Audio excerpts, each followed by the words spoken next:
오늘 말씀은 로마서 11장 25절에서 36절까지 말씀입니다. 로마서 11장 25에서 36절까지 말씀을 저 여러분이 한 절씩 번갈아 가며 읽도록 하겠습니다. 25절부터 읽겠습니다. 형제들이여, 나는 여러분이 이 비밀에 대해 알기를 바랍니다. 이것은 여러분이 스스로 지혜 있다고 생각하지 못하게 하려는 것입니다. 이 비밀은 이방 사람의 충만한 수가 들어오기까지 이스라엘 가운데 일부가 완악하게 됐다는 것입니다. 그리하여 온 이스라엘이 구원을 받게 될 것입니다. 기록되기를 구원자가 시온에서 나와 야곱에게서 경건치 않은 것을 제거하실 것이다. 이것은 그들과 맺은 내 언약이니 내가 그들의 죄를 없애버릴 때 이루어질 것이다 라고 한 것과 같습니다. 복음의 관점에서 보면 그들은 여러분으로 인해 원수가 된 사람들이지만 선택의 관점에서 보면 그들은 조상들로 인해 사랑을 받은 사람들입니다. 하나님의 은사와 부르심은 번복될 수 없습니다. 한때는 여러분이 하나님께 순종하지 않았으나 지금은 이스라엘의 불순종으로 긍휼히 여김을 받았습니다. 이와 같이 이스라엘이 지금 순종하지 않는 것은 여러분에게 베푸신 긍휼로 이제 그들도 긍휼히 여기심을 받게 하려는 것입니다. 하나님께서 모든 사람을 불순종 가운데 가두신 것은 모든 사람에게 긍휼을 베푸시기 위함입니다. 깊도다 하나님의 부요와 지혜와 지식이여, 그분의 판단은 헤아릴 수 없으며 그분의 길은 찾아낼 수 없도다. 누가 주의 마음을 알았는가? 누가 주의 조언자가 됐는가? 누가 주께 먼저 드려 주의 보상을 받겠는가?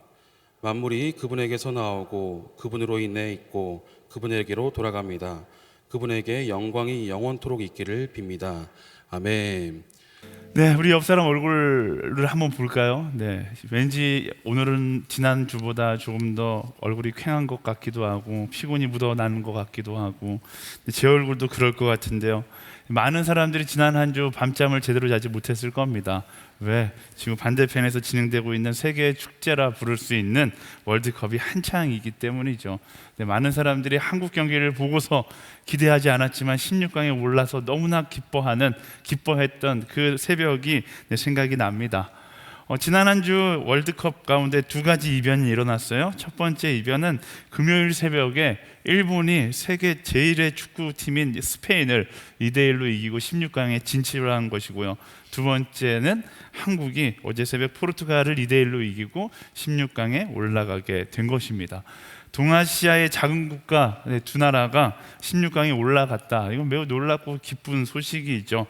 세계가 다 놀라고 축하해 주는데, 축하가 아닌 서로를 향한 비난을 멈추지 않는 두 나라가 있습니다. 바로 당사자인 한국과 일본이죠.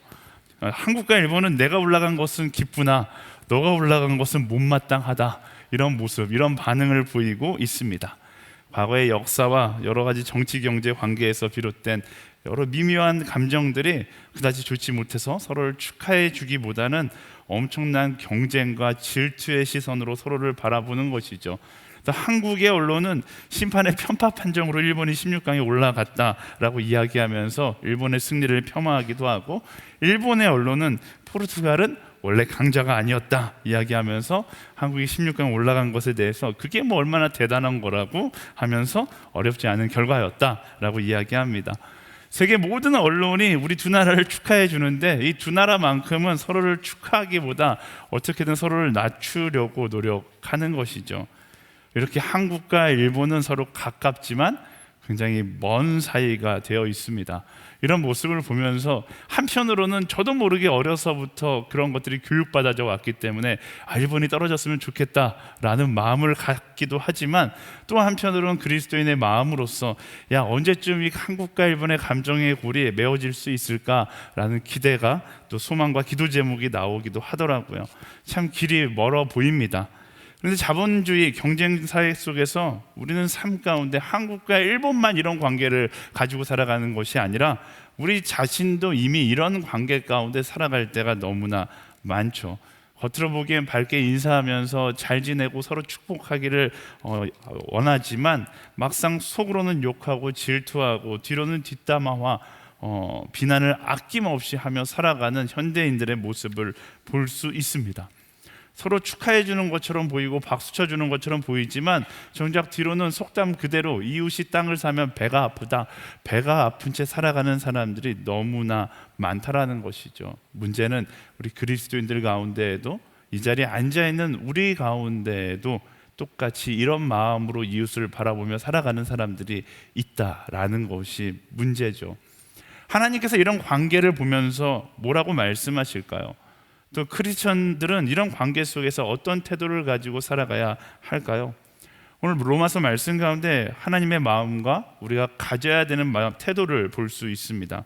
로마서에서 나오는 유대인들과 이방에 세워진 교회 성도 간의 관계는 굉장히 좋지 않았습니다. 유대인들은 이방에 세워진 교회를 눈에 가시처럼 여겼고, 그래서 그들을 멸시했고 무시했고 핍박했습니다. 이방의 교회들도 마찬가지죠. 그렇게 자신들을 무시하고 멸시하는 유대인들을 탐탁치 않게 여겼습니다. 예수 그리스도라는 복음은 받아들이지 않고 여전히 자기만 선택받은 민족이라고 주장하면서 우리 말고 다른 사람 다 가짜야 라고 이야기하는 유대인들이 이방 교회가 볼 때에는 너무나 미울 수밖에 없었던 것이죠. 그래서 이방 교회도 유대인들을 향해서 너희는 이제 하나님께서 버린 민족이야, 옛날이나 잘 나갔지 지금은 하나님께서 너희를 버렸다라고 이야기하면서 엄청난 디스전을 시작하게 된 것입니다. 인류 역사 이래 가장 무서웠던 전쟁은 항상 이런 식이에요. 서로가 하나님의 뜻이라고 주장하기 시작하면 정답이 없는 아주 무서운 싸움이 되는 것이죠. 그런데 정작 하나님은 이 싸움을 원하시는가?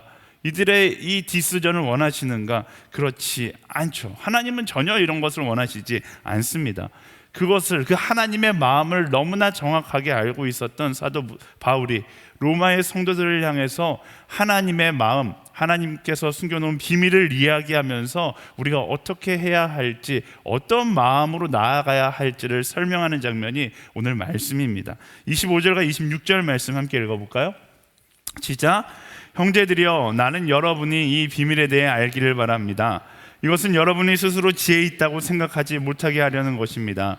이 비밀은 이방 사람의 충만한 수가 들어오기까지 이스라엘 가운데 일부가 완악하게 됐다는 것입니다. 그리하여 온 이스라엘이 구원을 받게 될 것입니다. 기록되기를 구원자가 시온에서 나와 야곱에게서 경건치 않은 것을 제거하실 것이다. 아멘. 사도 바울이 로마 교회 성도들에게 이야기하기를 하나님의 비밀을 너희가 알기 원한다라고 이야기합니다. 그리고 그 비밀이 무엇인가? 너희가 그토록 미워하고 하나님께서 버렸다라고 이야기하는 유대인들, 그 이스라엘도 결국 구원을 받게 될 것이다. 결국 하나님께서 그들을 구원할 것이다 라고 이야기하는 것이죠. 이 말은 곧 아무리 복음을 받아들이지 않은 채 그리스도인들을 핍박하고 무시해도 그 유대인들은 하나님께서 포기할 수 없는 사랑하는 하나님의 자녀이고, 그 말은 즉슨 이방 교회도 마찬가지로 그들을 미워할 것이 아니라 하나님의 마음을 따라 품고 기도해야 되는 우리의 형제들이다 라고 이야기하고 있는 것입니다. 아무리 예수님을 못 박았고 그리스도인을 핍박하는 사람들이라 할지라도 하나님께는 여전히 포기할 수 없는 사랑하는 아들, 딸들이다. 이게 유대 민족을 향한 하나님의 마음이다라는 것입니다. 하나님은 이처럼 절대로 포기하지 않으시는 분이세요. 우리가 볼 때는 이미 포기했고 진즉 버렸고 죽어 마땅한 사람이라 할지라도, 그런 상황이라 할지라도 하나님은 절대로 포기를 모르시는 분이십니다. 예수님께서 자신을 십자가에 못 박았던 사람들을 위해서 뭐라고 말씀하세요? 하나님, 저들을 포기하겠습니다. 저들은 아웃 오브 구원이라고 이야기하지 않습니다. 뭐라고 말씀하세요? 하나님, 저들이 무슨 일을 하는지 알지 못합니다. 저들을 용서해 주십시오 라고 기도하셨어요. 그게 바로 하나님의 마음이다라는 것입니다. 하나님은 인간의 눈으로 볼 때 아무리 믿고 아무리 이미 포기하고 버려야 될 그런 상황의 사람들이라 할지라도 절대로 포기하지 않고 마지막까지 기회를 기다리시는 분이시다라는 것이죠. 말씀은 그런 포기할 수 없는 하나님의 마음을 우리가 공감해야 하고 우리가 따라가야 한다라고 이야기하는 거예요.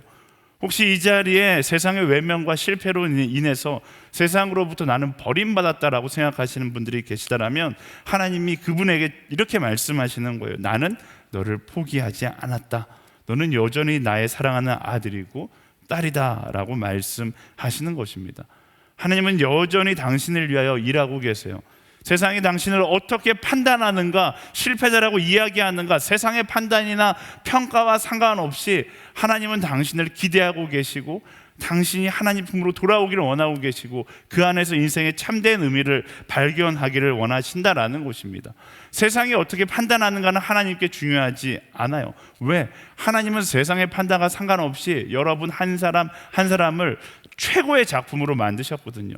여러분이 이 세상 가운데서 사라진다? 인류 역사 이래 여러분과 똑같았던 사람은 단 한 명도 없어요. 그 말은 즉슨 하나님에게 존재하는 당신이라는 사람은 딱 한 명이라는 사실입니다. 그렇기 때문에 하나님께 너무나 소중한 거예요. 포기할래야 포기할 수 없는 존재이다 라는 것입니다. 우리 옆 사람에게 하나님 대신 이야기해 주겠습니다. 당신은 포기할 수 없는 존재입니다. 이렇게 이야기해 줄까요? 아멘. 또한 하나님의 편에 서서 세상을 바라보는 이스라엘 이방 교회의 성도들을 향해서도 동일하게 말씀하시는 거예요. 너희는 스스로 지혜 있다고 교만하지 말라라는 것입니다. 스스로 지혜 있다고, 나는 판단의 능력을 가졌다고, 너는 하나님께서 선택한 사람, 너는 하나님께서 포기한 사람, 너가 판단하지 말라라고 이야기하는 거예요. 항상 나누지만 심판은 우리의 몫이 아닙니다. 하나님 나라에서 포기되어졌는가 포기하지 않았는가는 우리가 결정하는 것이 아니라 하나님의 몫이에요. 그렇다면 우리는 어떻게 해야 하는가? 포기할지 포기하지 말지는 하나님께 맡기고 우리는 마지막까지 그를 위해 기도하고 사랑하고 기대하며 예수님의 마음을 전하는 사람이 되어야 하는 것입니다. 내가 만나는 모든 사람은 판단의 대상이 아니라 사랑의 대상이라는 사실을 우리가 말씀 가운데 발견할 수 있어야 하는 것입니다. 예수님도 그러셨잖아요. 인간의 몸을 입고 이 땅에 오신 예수님, 그분은 판단할 능력이 충분히 있으셨어요. 그렇죠. 그분은 보면 딱 아셨어요. 넌 죄인, 넌 의인. 판단하실 수 있는 능력이 충분히 있으셨지만 그분이 이 땅 가운데 와서 하셨던 것은 판단이나 심판이 아니라 뭐였어요? 낮은 곳으로 가셔서 사랑하는 것을 선택하셨다라는 것입니다. 마지막까지 포기하지 않고 한 영혼이라도 구원하기 위해서 사랑을 선택하셨던 예수님, 그 예수님께서 우리에게 내가 너를 사랑했으니 이제 너가 그들을 사랑하라고 말씀하신 것이죠. 능력이 있으셨던 예수님도 하나님의 몫은 하나님께, 사랑은 내가 하겠다, 그 사랑을 선택하셨는데 어떻게 우리가 이 땅을 살아가면서 판단하고 비판하고 살아가겠습니까? 우리의 몫은 무엇이라고요? 하나님의 마음에 공감하고 마지막까지 포기하지 않고 예수 그리스도의 그 복음을 이야기할 수 있는 사람이 되어야 하는 것입니다. 사랑하는 여러분, 삶의 자리에서 세상의 방법을 따라 살아가지 마세요. 세상은 비판하고 판단하기를 즐거워합니다. 그래야지만 내가 의인이라고 여겨지기 때문에 그렇죠. 그렇지만 우리는 누군가를 향하여 판단의 소리를 내거나 비판하거나 뒷담화하지 않는 거예요. 왜냐하면 세상에 욕먹거나 외면해야 될 사람은 하나님의 관점으로 보았을 때 없기 때문에 그렇습니다. 세상이 이야기하는 포기해야 하는 사람들, 버려야 하는 사람들, 말씀은 그런 사람들을 가리켜서 뭐라고 이야기합니까? 아주 간단해요. 하나님이 필요한 사람들이라고 이야기합니다. 세상에 포기되어질 사람은 없습니다. 하나님이 필요한 사람이 있고 하나님께서 기다리는 사람만이 있는 것이죠. 우리가 그런 하나님의 시선으로 세상을 바라보는 지혜가 있어야 하는 거예요. 사람의 완악함이나 연약함을 바라보면서 우리가 해야 될 고백은 그런 부정적인 이야기가 아닙니다. 하나님의 마음으로 그들을 보며 안타까움에 눈물을 흘릴 수 있는 사람이 되어야 하고요. 비난할 그 정성을 다해서, 그 에너지를 다해서 한 번이라도 더 그 사람을 위하여 기도할 수 있는 우리가 되어야 하는 것이죠. 그런 사람이 여러분 앞에 나타난다면 그 사람의 망함을 위해서 간구하는 것이 아니라 그 사람이 주님을 만나기 위해서 새벽을 깨워 기도할 수 있는 사람들이 되어야 하는 것입니다. 사랑하는 여러분, 새벽을 깨워 기도할 수 있게 되기를 축원합니다. 기도하지 않는데 세상을 향하여 원망하는 건 너무나 무책임한 거예요. 그 사람을 위해 기도하지 않고 그 사람을 비판하는 건 너무나 무책임한 것입니다. 비판하기 전에 기도하고 비판하기 전에 그 인생 가운데 하나님을 이야기할 수 있는 사람이 되어야 하는 것이죠. 당신도 소중하지만 그 상대도 역시 하나님께 너무나 소중한 존재라는 사실을 기억해야 하는 것이죠. 그래서 어떻게 해야 돼요? 미워 보인다고 미워하는 것이 아닙니다. 미워 보일수록 미운 놈 떡 하나 더 준다 속담처럼 더 사랑하는 거예요. 그 사람의 말이나 행함으로 그 사람의 가치를 판단하지 마시고요. 우리는 뭘 보는 것입니까? 하나님의 형상을 보는 거예요. 그 하나님의 형상을 바라보며 그를 소중하게 여기고 그를 위하여 기도하고 축복하세요. 놀랍게도 그를 향한 여러분의 관심과 축복이 그 사람 가운데 하나님의 형상을 발견하게 만드는 놀라운 계기가 되는 것입니다.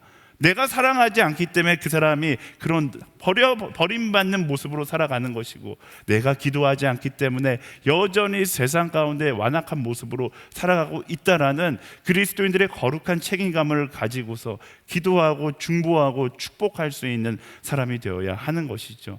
우리가 기도할수록 세상은 변합니다. 우리가 축복할수록 한 영혼은 변합니다.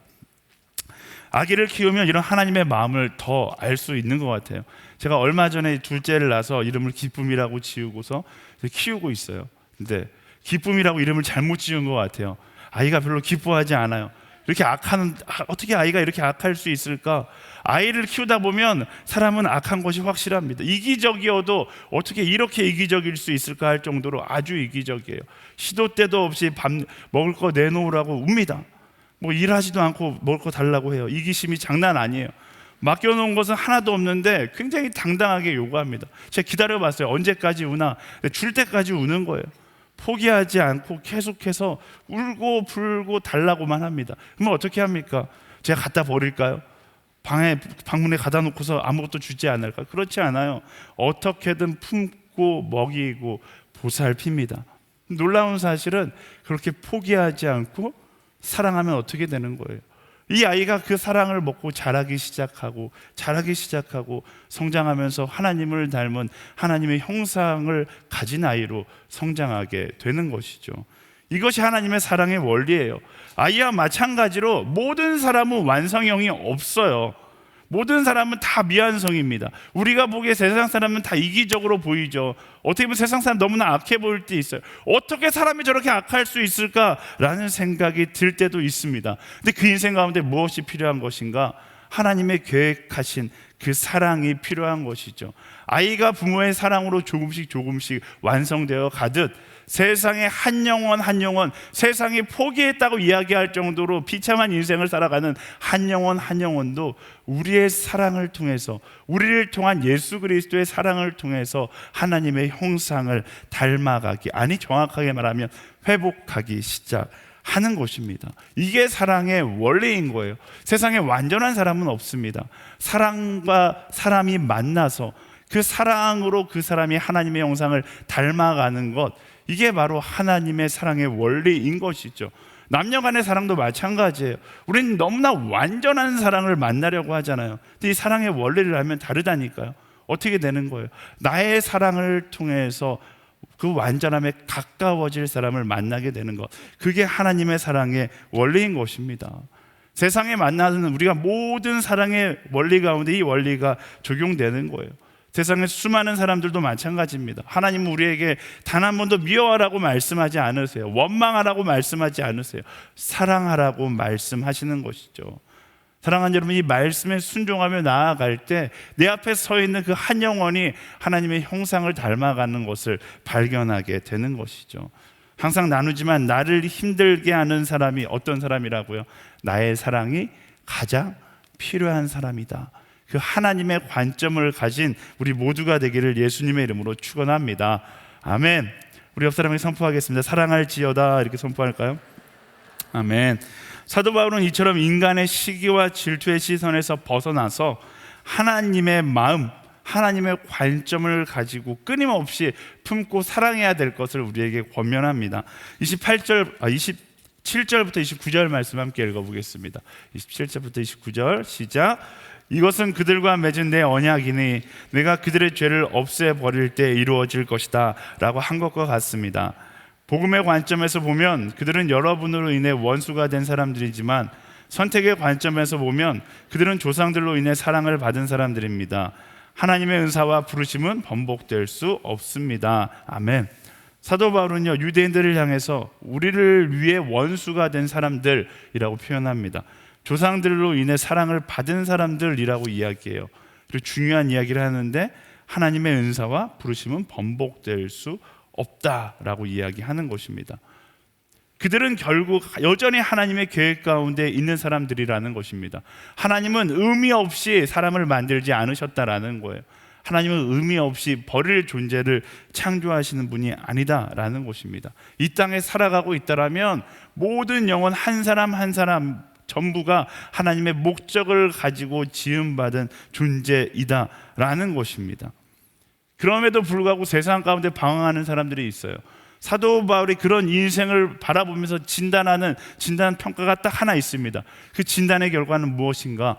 당신에게는 예수 그리스도가 필요하다라는 것입니다. 세상에 의미 없이 창조된 존재는 없어요. 근데 의미가 없다고 느끼고 의미를 발견하지 못한 채 살아가는 모든 사람들에게 사도 바울이 던지는 메시지는 너무나 명확합니다. 의미를 모르는 당신에게는 예수 그리스도가 필요하다라는 것이죠. 오늘도 마찬가지입니다. 삶의 의미를 발견하지 못하고 살아가는 사람들에게 필요한 건 비판이나 원망의 목소리가 아니죠. 그들에게는 포기하지 않고 예수 그리스도의 사랑을 전해줄 사람들, 다시 하나님의 계획 안으로 그들을 초청할 사람들의 목소리, 하나님의 그 초청이 필요한 것입니다. 그리고 바로 그 마음이 우리가 세상을 향하여 품어야 할 마음이다 라고 사도 바울이 강조하고 있는 것이죠. 계속해서 반복해서 이야기하지만 세상에 하나님의 계획 밖에 있는 사람들은 없습니다. 예수 그리스도라는 그 길을 잃고서 방황하는 존재만 있는 것이죠.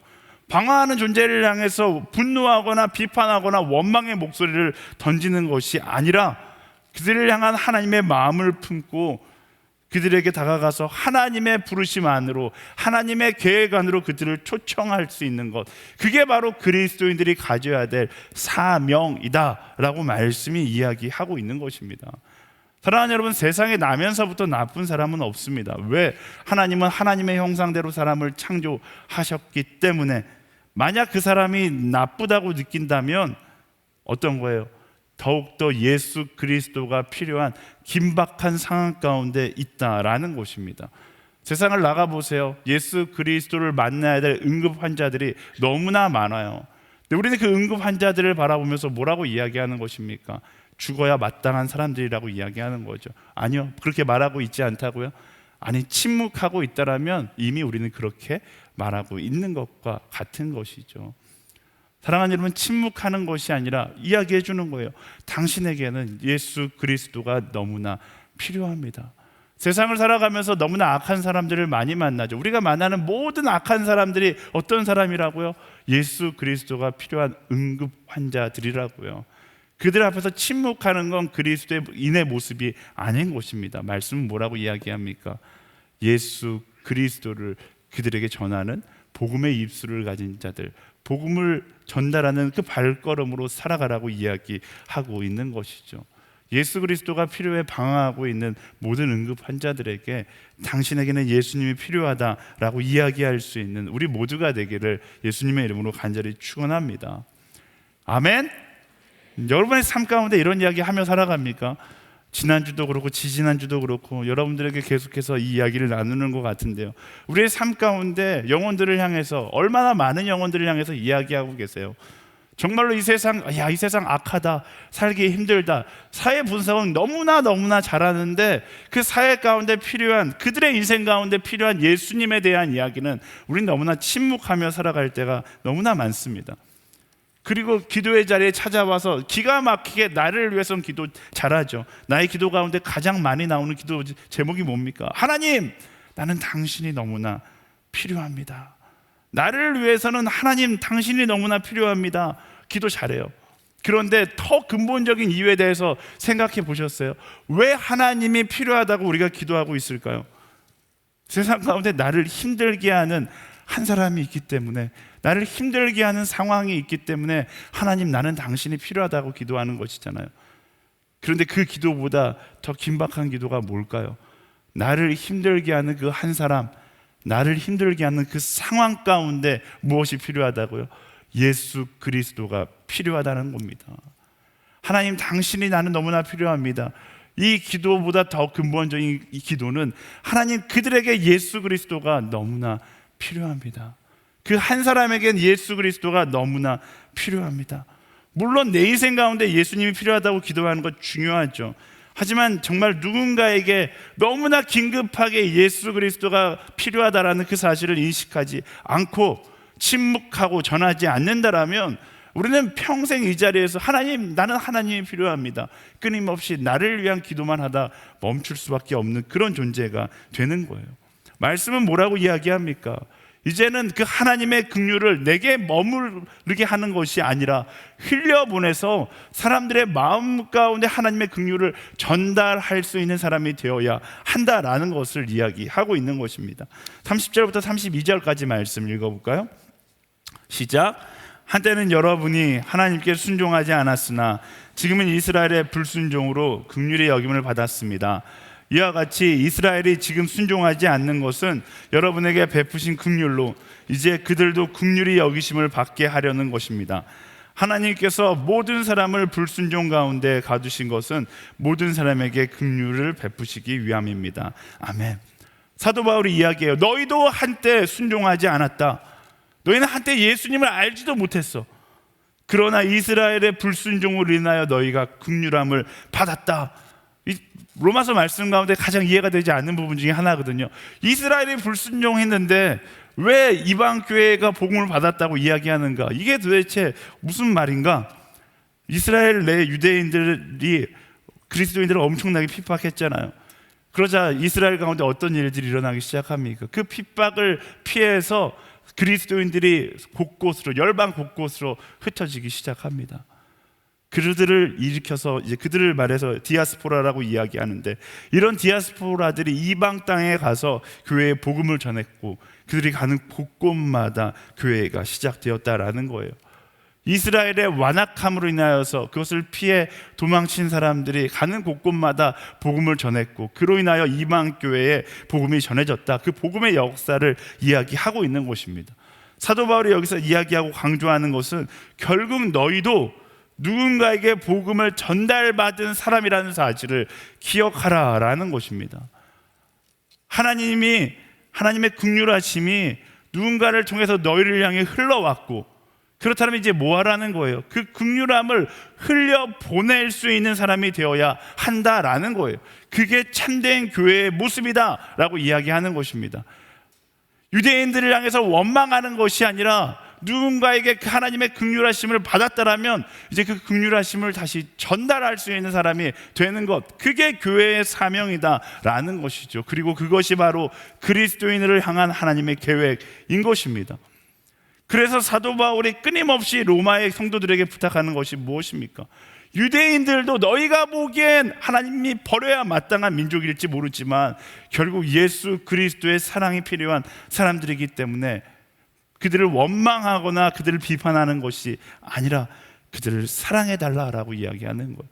아무리 유대인들이 우리를 향하여 비판의 목소리를 던지고 핍박한다 할지라도 그들과 똑같이 그들을 향하여 핍박하고 그들을 향하여 원망의 목소리를 던진다라면 결국 교회의 본질을 흐트리는 일이다라는 것입니다. 그들과 같아지지 말라는 거예요. 왜냐하면 사단이 교회를 무너뜨리는 방법이 그것이기 때문에 그래요. 유대인들이 끊임없이 부정의 말들을 하게 만들어서 이방 교회도 그들을 향하여 같이 부정의 말을 하게 만드는 것이죠. 그렇게 교회를 흔드는 것입니다. 똑같이 미워하면 미워할수록 교회의 본질은 사라지게 되는 것이고 사단이 원하는 결과를 얻게 되는 것이죠. 어떻게 해야 합니까? 핍박과 비난 앞에 교회는요, 세상과 똑같은 방법을 선택하는 것이 아니라 예수님의 마음을 따라 용서하고 용납함으로 오히려 더 그들에게 교회가 교회다운 모습을, 교회가 더 예수님다운 모습을 보여줄 수 있어야 한다라는 것입니다. 이처럼 우리를 비판하고 손가락질하면서 어리석다 이야기하는 세상과 원수들 앞에 우리는 오히려 예수님의 마음으로 다가서야 한다라는 거예요. 그게 교회의 본질이고 하나님께서 그리스도인들에게 주신 사명이다라는 것입니다. 세상 가운데 그리스도인이라고 핍박하거나 악한 사람들 곁에서 우리가 해야 하는 일들은 그들과 맞서 싸우는 것이 아닙니다. 로마서 말씀을 계속해서 이야기하잖아요. 오히려 그들을 품을 수 있는 더 교회다운 교회가 되어 그들 곁에 다가가라 라고 이야기하고 있는 것입니다. 다른 것을 이야기하고 있는 것이 아니에요. 세상에 수많은 핍박이 있고 세상에 수많은 어려움들이 있고 예수 믿기 힘든 상황 가운데 있겠지만 하나님께서 그 상황 가운데 우리에게 말씀하시는 건 그들과 똑같이 그들과 맞서 싸워라가 아니라 그들 안에서 더 구별된 교회가 되어 그들을 변화시켜라 라고 말씀하시는 것이죠. 그거를 다른 말로 전도라고 이야기하는 거예요.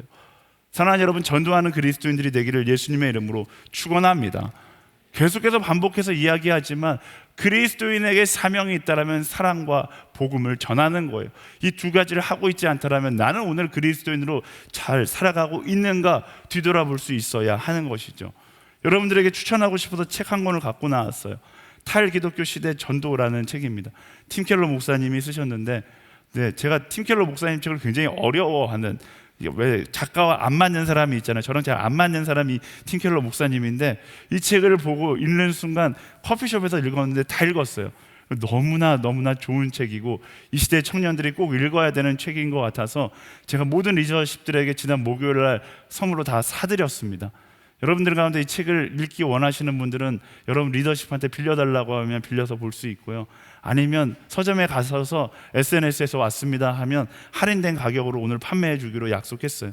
제가 왜 이 책을 이야기하냐면 이 책에 오늘날 우리가 잊고 있었던 전도의 사명에 대해서 너무나 명확하게 이야기해 주고 있기 때문에 그래요. 그리스도인들에게 전도라는 사명은 뗄래야 뗄 수 없습니다.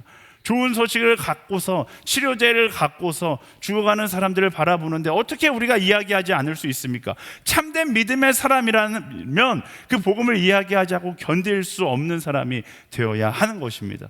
이 책의 좋은 점은 거기다가 전도할 수 있는 방법에 대해서도 아주 모르겠어요. 현대에 맞춰서 설명하고 있습니다. 팀 켈러 목사님이 전도에 대해 이야기하면서 말하는 전도의 4단계가 있어요.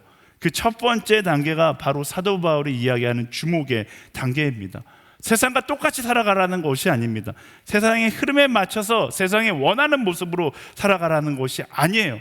세상이 흘러가는 방향과 상관없이 그리스도인다운 말씀을 따라 살아가는 한 사람으로 살아가라라고 이야기합니다. 그러면 어떻게 된다고요? 그때 세상이 주목하기 시작할 것이다 라는 사실입니다. 우린 주목받지 못한 인생을 살아갈 때가 너무나 많아요. 아니, 주목받지 않기 위해서 숨어서 살아가는 스파이식 신앙생활을 하고 계시는 분들이 너무나 많잖아요. 근데 뭐라고 얘기합니까? 그리스도인은요, 그 삶 자체가 스파이 인생이 되어서는 안 되는 거예요.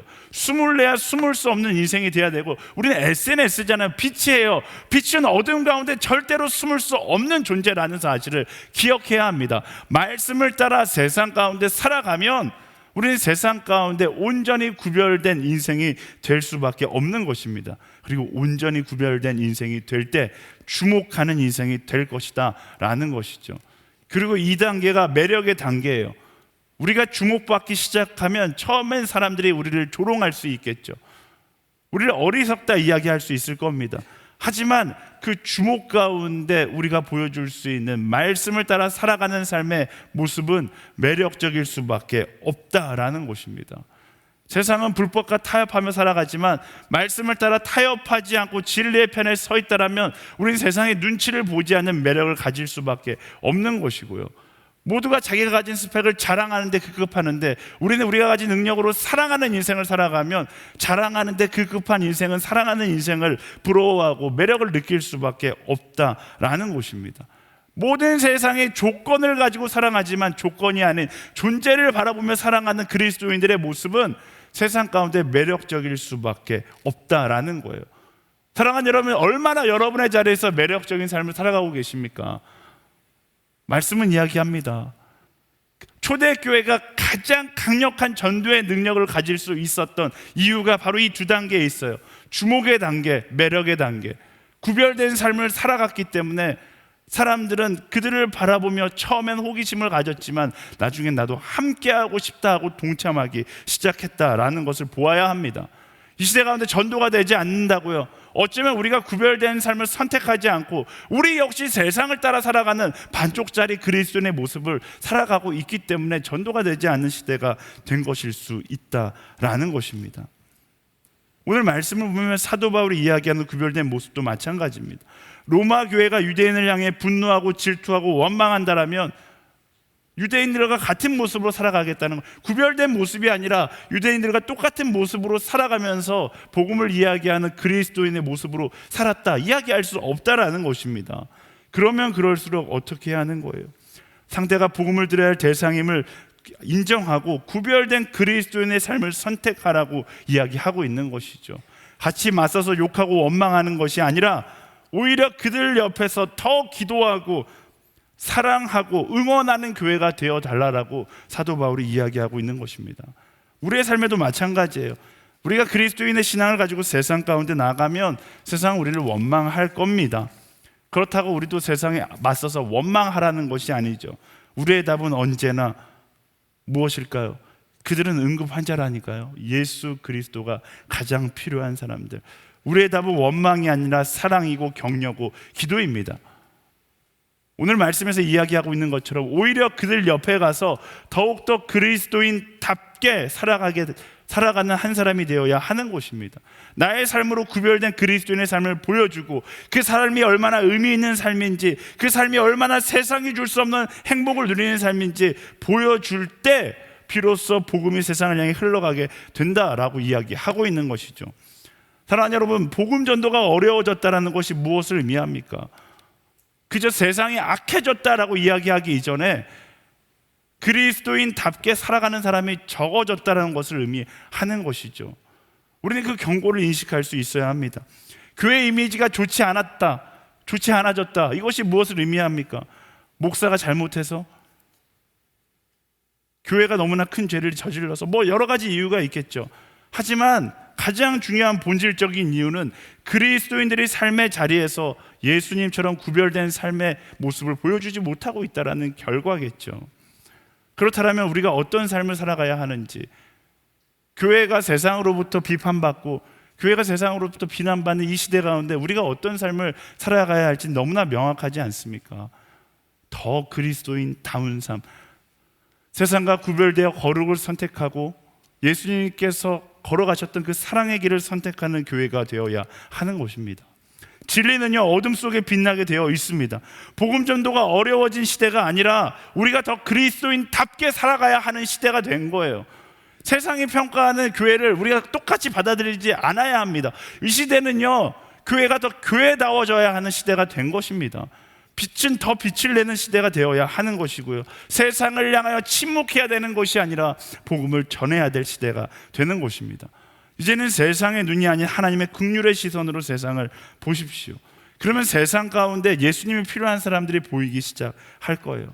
그리고 그들 곁에 가서 예수 믿는 것이 왜 행복한지, 예수 믿는 것이 왜 좋은지, 나의 삶, 나의 가슴을 치면 나를 봐라 라고 이야기할 수 있는 것, 그게 바로 그리스도인의 삶의 모습이고 우리가 여기에 모여있는 이유인 것입니다. 지난주에도 이야기 나누었지만 복음 전하기 어려운 시대가 된 것이 아니라 복음을 전하지 않는 시대가 된 것이 현실이에요. 제가 LTC에도 CDC에도 나눴는데 우리가 부정할 수 없는 사실 한 가지는 우리는 복음을 전하기 너무 좋은 시대 가운데 살고 있다는 겁니다. 많은 오늘을 살아가는 그리스도인들이 복음을 전하기 너무나 힘든 시대가 되었다라고 이야기합니다. 근데 그건요, 너무나 짧은 시각으로 이 시대를 바라보는 거죠. 그래요, 복음 전하기 힘든 시대가 됐어요. 10년 전보다, 20년 전보다.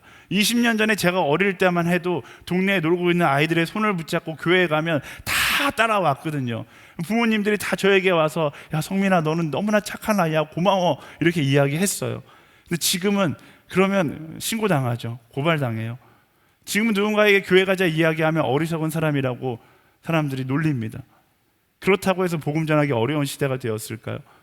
우리가 10년 전, 20년 전과 비교하니까 그렇죠. 2000년 전과 비교해 보세요. 예수님 시대 때는 어땠을까요? 복음을 전하다가 많은 사람들이 사자의 밥이 되어서 순교했고 산채로 불에 태워져서 죽기도 했어요. 예수님 시대보다 복음 전하기 힘든 시대에 우리가 살고 있을까요? 한국의 조선시대를 볼까요? 토마스 선교사가 한국에 성경책을 들고 와서 뿌렸다는 이유만으로 참수형을 당합니다. 그때보다 우리가 더 복음 전하기 어려운 시대에 살고 있을까요? 이슬람 문화권에서 선교하고 계신 선교사님들을 생각해 보세요. 그 선교사님보다 우리가 더 복음 전하기 힘든 상황 가운데 있을까요? 사랑하는 여러분, 우리는 인류 역사상 어쩌면 예수님께서 이 땅에 오신 이후 인류 역사 이래 가장 복음 전하기 좋은 시대에 살고 있을지 모릅니다. 예수님 시대에 침묵했던 그리스도인과 오늘 침묵하는 그리스도인은 이유 자체가 다른 거예요. 사랑하는 여러분, 예수님께서, 하나님께서 허락하신 그 복음 전할 수 있는 기회를 놓치지 않는 우리가 되기를 예수님의 이름으로 축원합니다. 우리가 복음을 전하지 못할 이유가 뭐가 있어요? 기껏해야 사람들의 거절로 인해 거절감의 상처에 대한 두려움, 죽음을 넘어서 복음을 전했던 사람들도 있는데 거절감의 상처 때문에 복음을 전하지 않는다. 복음을 소유한 자가 말할 수 없는 부끄러운 고백인 거예요. 누가복음 19장 40절에 예수님은 이렇게 말씀하세요. 내가 너희에게 말한다. 너희들이 가만히 있으면 저 돌들이라도 외칠 것이다. 이 말이 예수님 농담 반 진담 반으로 하셨을지 모르지만 이제는 돌들이 외치는 시대가 되어버렸어요. 많은 그리스도인이 더 이상 복음을 외치지 않으니까 연세대학교 정문에 새겨져 있는 진리가 너희를 자유케 하리라 돌들이 외치고 있는 거예요. 경부고속도로에 하나님이 당신을 사랑하십니다. 그 간판이 복음을 외치고 있는 거예요. 복음을 외치는 사람들은 사라져버리고 복음을 외치는 돌들만 남아버린 이 시대 가운데 하나님께서 우리에게 무엇을 기대하실지 너무나 명확하지 않습니까? 돌들에게 우리의 사명을 빼앗기지 않게 되기를 축복합니다. 어렵지 않습니다. 모두가 경쟁과 질투 가운데 서로를 경계하며 살아갈 때 어떻게 하는 거예요? 우리는 예수님의 마음으로 살아가는 거예요. 특히 여러분의 전도의 대상으로 바라보는 사람 옆에 다가가서 더 거룩하고 구별된 인생으로 살아가십시오. 그게 전도의 시작이에요. 그리고 그 사람들이 묻겠죠. 당신은 왜 이리 성실합니까? 당신은 왜 다른 사람들과 다릅니까? 당신은 왜 그렇게 정직합니까? 그렇게 이야기할 정도로 구별된 그리스도인의 삶을 살아가고 그들이 그 구별됨의 이유를 물어볼 때 대답하는 것이죠. 나는 예수 그리스도를 믿는 사람이기 때문입니다. 제가 이 LTC 때도 이야기했는데 제가 군대에 있을 때 훈련병 중에 한 명 있었어요. 제가 조교였거든요. 훈련병들을 이제 맞이하는데 거의 대부분의 훈련병들은 되게 쉽게 군생활을 하고 싶어 하기 때문에 요령을 많이 피웁니다. 조교들은 그것을 알기 때문에 요령을 피워도 적당히 피워라 이래서 얼차려를 줄 때 할 수 없는 얼차려를 많이 줘요. 뭐 팔굽혀펴기 100회, 10시 이러면 100회를 해야 되는 거예요. 100회를 하라는 것이 아니라 100회를 하는 척 하면서 좀 힘이 들어라 라고 시키는 것이죠. 근데 한 훈련병이 100개를 하고 있는 거예요. 너무 신기한 거예요. 야, 쟤는 도대체 뭔데 100개를 할까? 100개를 잘하는 것도 아니고 끙끙거리면서 100개를 겨우 채우는 거예요. 사람 이제 뭐 집합 이러면 다들 이제 설렁설렁 집합하는데 이 친구는 항상 제일 먼저 맨 앞에 서서 딱 서 있는 거예요. 이 친구는 도대체 무엇인가? 어떤 사람인가? 저만 궁금한 게 아니라 모든 훈련병들이 궁금해하기 시작했어요. 훈련이 시작되고 1주일, 2주일 지나는데 이 친구는 조금도 흐트러짐 없이 너무 열심으로 훈련을 받는 거예요. 너무나 신기해서 제가 이 친구한테 어느 날 물어봤어요. 너 밖에서 뭐 하다 왔어? 이렇게 물어봤는데 이 친구가 저에게 크게 대답하는 거예요. 예수 믿다 왔습니다! 이렇게 대답을 하는 거예요. 근데 그 모습이 너무나 기억에 남습니다. 그리고 실제로 그 친구로 인하여서 내무반에 있는 많은 친구들이 교회를 나가기 시작하는 거예요. 너무나 신기하니까. 예수 믿는 삶이 무엇인지 너무나 궁금하니까 교회에 나오기 시작하는 거예요. 이 친구는 뭐 지금 목회자가 됐어요. 제가 얼마나 신기했는지 조교인데 훈련병이랑 친구하자 이래서 친구를 했던 기억이 납니다. 근데 우리가 이런 모습으로 살아가야 되지 않을까요? 세상 가운데 구별된 그리스도인의 모습으로 살아가서 세상 사람들이 묻는 거예요. 넌 도대체 왜 그렇게 살아? 왜? 예수 믿기 때문에 이렇게 살아라고 이야기할 수 있는 그리스도인이 되는 것, 그게 바로 하나님께서 우리에게 원하시는 모습인 것이죠.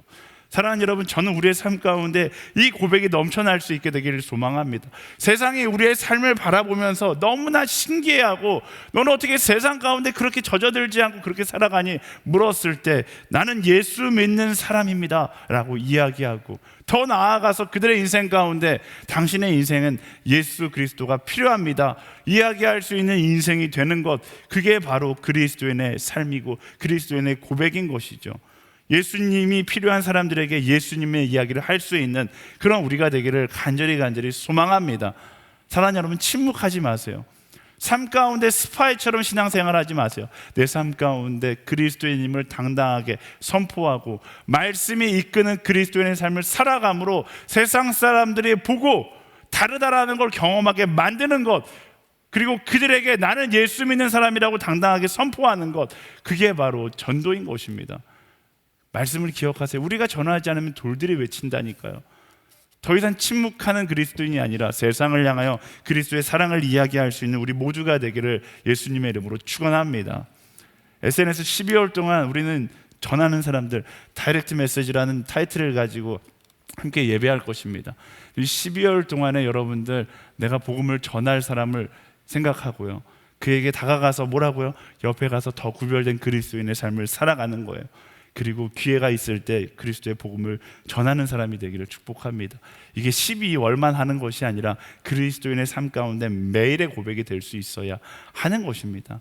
내가 지금 전도하는 사람, 전도의 대상이 없다라는 것은 그리스도인의 가장 큰 수치일 수 있어요. 내 마음 가운데 복음을 전할 대상을 항상 가지고 있고 그를 위해 기도하고 그의 옆에 서서 구별된 그리스도인으로 살아가고 그들이 나의 매력을 보고 물어볼 때 나는 예수 믿는 사람입니다, 그리고 당신의 인생 가운데 예수님이 필요합니다, 이야기할 수 있는 우리 모두가 되기를 예수님의 이름으로 축원합니다. 아멘. 아멘. 네, 우리 옆 사람에게 선포하겠습니다. 나는 예수 믿는 사람입니다. 한 번 더 선포할 때 당신에겐 예수님이 필요합니다. 네, 연습을 해야 돼요. 다시 한번 다른 사람에게 이야기하겠습니다. 나는 예수 믿는 사람입니다. 당신에겐 예수님이 필요합니다. 아멘. 제가 지지난주인가요? 택시 아저씨에게 복음을 전했던 이야기를 했더니 수많은 청년들이 문자가 왔어요. 연락이 왔어요. 택시 아저씨에게 복음을 전하려고 시도해 봤는데 할 말이 없다라는 거예요. 네, 할 말이 없는 게 당연해요. 전도를 해본 적이 없으니까. 하지만 그것 역시 훈련해야 하는 것입니다. 어떻게 하면 예수 그리스도의 복음을 전할 수 있을까를 스스로 연습하고 고백해보고 그 기회가 딱 찾아왔을 때 그 기회를 놓치지 않는 것, 그게 바로 그리스도인의 지혜인 것입니다. 지금 SNS에서 그래서 순장들과 함께 전도법에 대해서 함께 이야기 나누고 있습니다. 여러분들 가운데도 궁금하신 분들이 있으면 순장한테 링크를 달라고 해서 링크를 보시면 전도법에 대해서 배울 수 있을 거예요. 배우고 실습하고 전하고 또 이러면 거절당하죠. 하지만 거절감의 상처도 내공이 쌓이면 상처가 아니라 기쁨이 될 겁니다. 제가 여러분들에게 확신 있게 이야기할 수 있는데, 여러분들이 입술로 복음을 전하잖아요. 하나님께서 여러분의 인생 가운데 채워주시는 희열은 세상의 기쁨과 비교할 수 없을 겁니다. 그 복음을 사람들이 듣는가 듣지 않는가를 떠나서 내 입술로 복음을 전했다라는 그 기쁨은 그리스도인에게 최고의 기쁨이라는 사실을 기억하세요. 그리고 전해보세요. 진짠가 거짓인가 전해보고 간증해도 늦지 않습니다. 우리 옆 사람에게 선포하겠습니다. 전하는 사람이 될지어다. 아멘. 네, 말씀을 정리하겠습니다. 바울은 유대인들과 각을 세우고 있던 로마 교회의 성도들에게 당신들이 해야 할 것은 전쟁이 아니라 뭘 해야 된다고 이야기하냐면 기도해야 되고 사랑해야 되고 그들에게 하나님의 긍휼을 전달해야 된다는 것을 이야기합니다. 악한 사람일수록, 나를 힘들게 하는 사람일수록, 핍박하는 사람일수록 그들에게 필요한 것은 사람의 원망이나 비판이 아니라 바로 예수님이 필요하기 때문에 그렇죠. 우리도 마찬가지입니다. 세상 가운데 문제를 바라보는 사람이 되기 이전에 우리는 무엇을 바라볼 수 있는 사람이 돼야 돼요? 예수님의 빈자리를 바라볼 수 있는 사람이 돼야 돼요. 야, 어떻게 저런 인격을 가지고 살아갈까? 그 사람을 바라보기 이전에 그 사람의 인생 가운데 비어있는 예수님의 자리를 볼 수 있는 사람이 되어야 하는 것입니다. 최악의 상황 가운데 놓여있는 그 상황을 바라보기 이전에 그 상황 가운데 비어있는 예수님의 빈자리를 바라볼 수 있어야 하는 것이죠. 그리고 그 빈자리를 보면 어떻게 하는 거예요? 방법은 하나예요. 예수님의 마음을 가지고 예수님처럼 내가 그 자리로 가서 교회가 되면 되는 것입니다. 세상에 우리가 예수님의 마음을 품고 가야 될 예수님의 빈자리가 너무나 많습니다. 내겐 그 빈자리가 보이지 않던데요. 그건 아직 더 기도해야 되는 사람인 거예요. 우리가 조금만 기도하고 시선을 돌려서 보면 세상에 예수님의 빈자리는 너무나 많습니다. 그 빈자리로 나아가 예수님의 마음을 심는, 예수님의 필요한 그 자리로 나아가 예수님의 마음을 선물할 수 있는 그런 우리 모두가 되기를 간절히 소망합니다. 이제 우리 말씀을 기억하며 두 눈을 감고서 함께 기도하며 나아가길 원하는데요. 하나님, 세상 가운데 구별된 그리스도로 살아가기를 원합니다. 세상에 서로 경쟁 가운데 원망과 비판과 거짓과 속임수로 서로를 대한다 할지라도 우리는 하나님의 긍휼을 품고 사랑으로 대할 수 있는 사람이 되기를 소망합니다. 세상 가운데 내가 비판해야 될 그 자리를 바라보는 것이 아니라 예수님의 빈자리를 바라보고 예수님의 사랑을 이야기할 수 있는 내가 되기를 소망합니다. 그들의 인생 가운데 예수님이 필요하다는 것을 보여줄 수 있는 한 사람, 그들의 인생 가운데 찾아가 예수님의 마음을 전할 수 있는 한 사람이 되기를 주님 소망합니다. 내가 그 자리로 나아갈 수 있는 용기를 허락하여 주십시오. 세상과 똑같이 살아가려는 어리석음을 벗고 예수 그리스도의 빈자리에 예수 그리스도의 사랑을 전하기를 실천할 수 있는 용기 내는 한 사람이 되게 하여 주시옵소서. 내 인생을 주님께 드리며 우리 함께 간절히 기도하며 나아가도록 하겠습니다. 살아 역사하신 하나님, 그렇습니다. 우리의 삶 가운데 예수 그리스도의 그 사랑을 이야기하고 그 사랑을 전하는 하나님의 사람들이 되기를 소망합니다. 하나님, 원망하는 것이 아니라 그 사랑을 품고 사랑을 이야기할 수 있는 하나님의 사람들이 되게 하여 주시옵소서. 얼마나 세상 가운데 예수님의 사랑이 필요한 사람들이 있습니까? 얼마나 세상 가운데 예수님의 마음을 필요한 사람들이 있습니까? 그들의 인생 가운데 예수님의 마음을 전할 수 있는 한 사람 한 사람들이 되게 하여 주시옵소서. 원망하거나 불평하거나 그들을 정죄하는 것이 아니라 그리스도의 사랑을 이야기하고 사랑을 전하는 한 사람 한 사람이 될 수 있도록 인도하여 주시옵소서. 하나님, 그렇습니다. 그것이 우리의 사명입니다. 그것이 우리의 고백이고 우리가 나아가야 할 길입니다. 주님, 붙잡아 주시옵소서. 그 사랑을 이야기할 수 있는 사람들이 되길 원합니다. 세상과 똑같이 그들을 원망하고 미워하는 것이 아니라 세상 가운데 그 사랑을 이야기할 수 있는 한 사람 한 사람이 될 수 있도록 인도하여 주시옵소서. 세상 가운데 그 사랑을 고백할 수 있는 믿음의 사람들이 되게 하여 주시옵소서. 두려워하는 것이 아니라 너무나 당연한 것, 그 길을 선택하며 걸어가는 한 사람 한 사람들이 될 수 있도록 인도하여 주시옵소서. 이끄시는 하나님께 우리의 마음을 드리며 나아갑니다. 세우신 하나님께 우리의 마음을 드리며 나아갑니다. 사랑을 이야기하는 한 사람, 사랑을 전하는 한 사람으로 살아갈 수 있게 되기를 원합니다.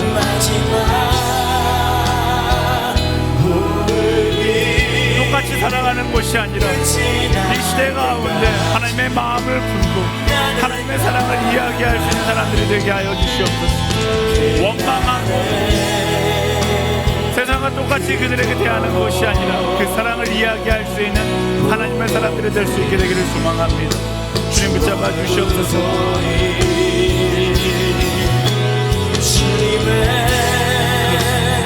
그 사랑을 이야기하게 하여 주시고 그 사랑을 따라 나아가는 믿음의 사람이 될 수 있도록. 아멘, 아멘, 아멘. 오 주님, 사람을 바라보는 것이 아니라 예수 그리스도의 그 빈자리를 바라보고 그 빈자리에 사랑을 전할 수 있습니다. 우리 시한 번 더 기도하며 나아갈 때 하나님, 이 땅의 그리스도인들 주님 손에 올려드리며 나아갑니다. 로마의 교회들을 향하여 세상과 같이 살지 않기를 부탁했던 사도 바울의 외침을 오늘 우리를 향한 외침으로 듣게 하시고 이 시대에 살아가는 모든 그리스도인들이 구별된 그리스도인으로 살아가게 하여 주시옵소서. 구별된 교회가 되어 살아가게 하여 주시옵소서. 하나님의 시선을 가진 교회가 되게 하여 주시고 그저 우리끼리 모여 예배하는 것을 기뻐하는 것으로 멈추는 것이 아니라 하나님의 긍휼하심이 흘러가는 데 쓰임받는 것을 기뻐하는 교회가 되게 하여 주시옵소서. 내 입술을 열어 예수 그리스도의 그 사랑을 이야기할 수 있는 것을 기뻐하는 교회가 되게 하여 주시옵소서. 깨달아 그 사명을 다하는 교회 되기를 소망합니다. 주님, 이 시대의 교회를 사용하여 주시옵소서. 우리 주여 한 번에 지금 함께 기도하며 나아가겠습니다. 주여, 하나님, 그 사랑을 따라 나아갈 수 있는 우리 모두가 되기를 소망합니다. 이 시대의 교회가 복음을 외치는 것을 멈추지 않게 하여 주시옵소서. 살아서 복음을 외치고 복음을 이야기하는 교회가 되게 하여 주시옵소서. 그 사랑을 이야기하는 교회가 될 수 있도록 인도하여 주시옵소서. 오 주님, 그 사랑을 이야기하는 교회가 되고 그 사랑을 변화를 바라는 하나님의 사람들이 되기를 원합니다. 하나님, 그런 교회가 되게 하여 주시고 이 시대의 교회가 올바른 방향을 향하여 나아가는 교회가 되기를 원합니다. 교회의 본질을 회복하고 바른 방향을 향하여 나아갈 수 있는 교회가 될 수 있도록 인도하여 주시옵소서. 핑계대지 않고 주시는 마음을 따라 나아가는 교회가 되게 하여 주시고 복음을 전하는 교회가 되게 하여 주시고 그 사랑을 따라 포기하지 않는 하나님의 사랑을 따라 전하는 교회가 되게 하시고 진리를 외치는 교회가 되게 하시고 구별된 믿음을 가지고 구별된 모습 나아가는 교회가 될 수 있도록 인도하여 주시옵소서. 이끄시는 하나님께 이 교회를 맡겨드리며 나아갑니다. 주님 붙잡아 주시고 주님 따라가는 교회가 되게 하시옵소서. 주님 사랑하는 교회가 되게 하여 주시고 주님 기대하는 교회가 되게 하여 주십시오. 하나님 메시지를 따라 나아갑니다. 그 사랑을 고백하며 나아가는 교회가 될 수 있도록 역사하여 주시옵소서. 아멘. 아멘. 국민하신 우리 영광의 교회가 되게 하시옵소서.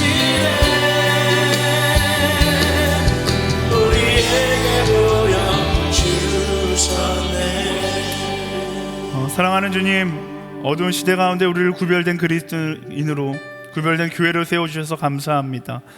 부르신 뜻을 따라 구별된 인생으로 살아갈 수 있는 우리 모두가 되게 하여 주시옵소서. 물론 그 뜻을 따라 살아갈 때 때로는 억울함을 만나겠죠. 때로는 분노할 상황들을 경험하겠지만 교회로 보내신 하나님의 긍휼의 마음을 생각하며 사랑을 선택할 수 있는 우리 모두가 되게 하여 주시옵소서.